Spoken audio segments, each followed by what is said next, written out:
Raw, uncut, and unapologetic. Welcome to Men Talking Mindfulness. Rather than the kind of triggering term that's toxic masculinity, but confined masculinity. And with that confined masculinity, there's three roles. And if you've listened to this and you've listened to some of the episodes before, you've heard me and Will talk about this: the provider, the conqueror, and the protector. And that's kind of how society confines the masculine energy, is that we're kind of confined to those. But it seems as though those three roles and that confined masculinity is what's actually killing us. It's keeping us from being vulnerable enough to go and maybe even admit that we have some type of health problem and go see a doctor about it. I know I rarely go to see the doctor, and I try to practice wellness, but I also have this kind of masculine energy that's telling me, hey, that sickness is happening to other people.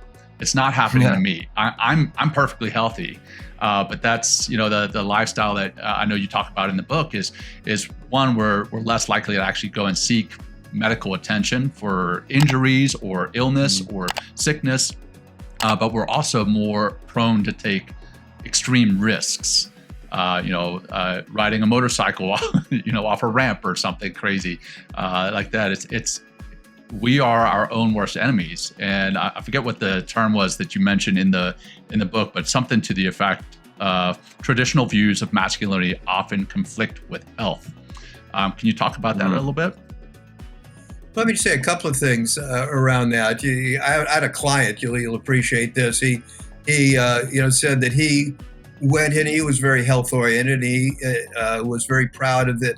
He got his regular annual health checkup. But then he said once every 10 years.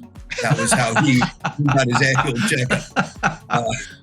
And it's not so far off the mark. So part of, I think, what I want to underline in the restrictive or the man box idea isn't that these roles are bad. I think there's something wonderful about being a protector. And there's something wonderful about going out and conquering many things that need to be conquered, illness and conquering adversity. And, that's why I don't like the idea of pathologizing, these traditional roles.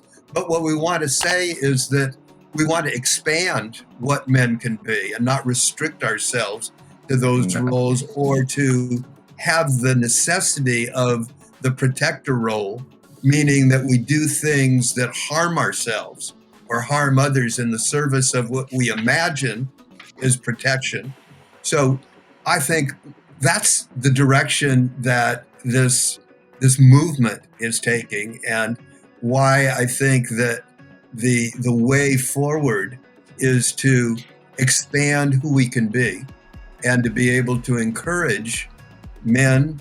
And as we do that, we also free women to be ourselves and to be all that we can be, because there's so many parts of what it means to be a man, particularly through the different seasons as we age, as we go through life. Listen to the full episode on our podcast, Men Talking Mindfulness, or watch it here on YouTube. Thanks for checking us out. mentalkingmindfulness.com. Peace.